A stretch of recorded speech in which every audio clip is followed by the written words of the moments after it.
You're listening to The Manning Report with your host, James David Manning. The news behind the headlines.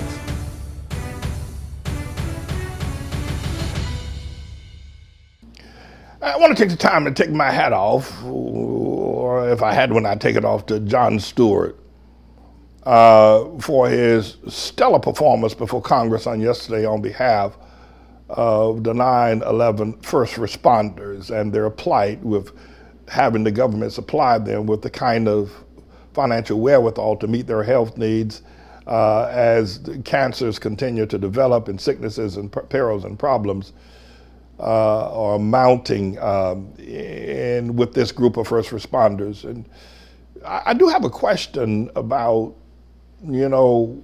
why are so many people, I know that they said the inhaling of the dust during the days of the 9/11 event, but there are a lot of demolition of buildings and people don't necessarily get cancer. Were there a massive amount of asbestos in those buildings and nobody's making a report of that, as it would have violated some laws and it would then make New York City and the federal government probably more culpable or responsible for the deaths? Why are so many people dying? People destroy buildings every day. There's building demolition, and why? You've got more people that have died now from health issues regarding 9/11 that died in the 9/11 event itself. And I'm not questioning anything. I'm certainly not questioning Jon Stewart. I'm here to celebrate Jon Stewart, who gave me an opportunity when the world was trying to crush our church with a foreclosure. Jon Stewart gave me an opportunity to speak to his audience about why that foreclosure was wrong. And I'll never forget that. I don't know that Jon Stewart necessarily believes or supports everything I do, but I think he saw an injustice happening in Harlem. Jon Stewart saw what was happening to us as a runaway injustice by the city of New York, seeking to take our church based on water and sewage charges. It was inhumane to shut down a church that, whether we filed records the right way or whether we made the right application, the truth of the matter is that we are a not-for-profit organization feeding children, educating, doing religious and evangelism services, and housing the homeless for years. And why would the church want to enforce its laws to the extent of taking our property away? And Jon Stewart thought that it was wrong. And he allowed me to be on his broadcast to give my point of view. And I think Vanessa Williams, she came and she talked with me about this matter. She came and we were able to speak on the matter. So I thank Jon Stewart for that. And I want to return the favors as I possibly can. That Jon Stewart is a humanitarian. He gave up his spot on the Daily Show and launched Trevor Noah. Jon Stewart has launched literally nearly every comedian and late night person on television now, Jon Stewart. But now he's about the business of trying to save these 9/11 first responders. Mr. Engineer, we have a brief clip. The clip is actually 9 minutes long, but Stewart choked up yesterday. It choked me up. I started reaching for trying to help him. I wanted to help him. I wanted to help Jon yesterday when he was reaching the end of his 9-minute speech. I couldn't help him. He was on television there in Washington. I'm in New York, in Harlem. I couldn't help him, but I wanted to. So let me just broadcast this. I pray that this will help. Behind me, a filled room of 9/11 first responders.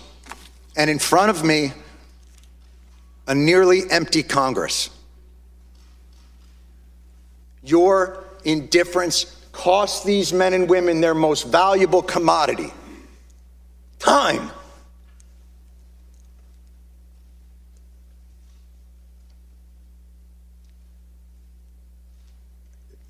It's the one thing they're running out of. This should be flipped. This hearing should be flipped.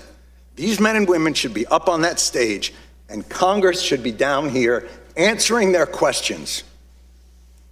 as to why this is so damn hard and takes so damn long. They did their jobs with courage, grace, tenacity, humility.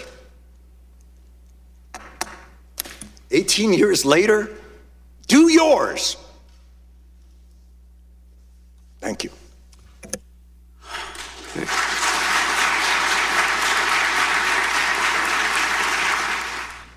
Very powerful. Very powerful. To set the stage here now, which maybe I didn't do adequately enough initially, the funding for 9/11 responders is running out. The last time Congress met regarding providing funding that is, continued income for those who are incapacitated, those for health issues with cancer, and the many have died, and for their families and for their futures as well. The funding for this process got a 5-year extension just a couple of years ago, and now that funding is coming to a close. And if Congress doesn't do something, there'll be no funding for 9/11 responders or their children or the ones that are yet alive and who are developing cancers or who have been nursing those cancers and who will ultimately die and die without funding. So John led a group to Washington to say there needs to be an unlimited, and the word I'm looking for is that the funding for 9/11 survivors should not have a limit on it. It should run as long as the government should supply money as long as there's a need. And that's what they're unwilling to do. And moreover, what Stewart pointed out was that very few people came to that hearing. The Congress people who should have been there to put their voices to cause Congress to act were not even there. The seats were empty. There were just a few people there. And I suppose that can be very heartbreaking and disappointing to know that people don't care that you're dying. People don't care that you served America in one of its greatest moments of crisis, and yet they don't care that you're dying. The congressperson was probably out, someplace in Georgetown having lunch during that period of time. And so my hat's off to Jon Stewart for the great work that he is doing. He got a lot of press yesterday. I'm not sure the story will go beyond that, but maybe someone will cause the American people to recognize that these 9/11 responders are neither Republican nor Democrats. In that regard, they are humans, and that they do need for Congress to act for their financial support.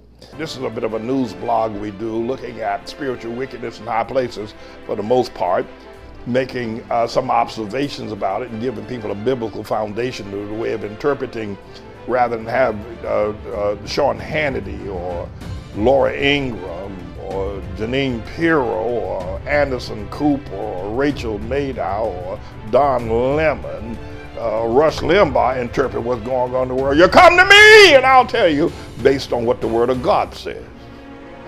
They'll just give you their worldly, sinful view.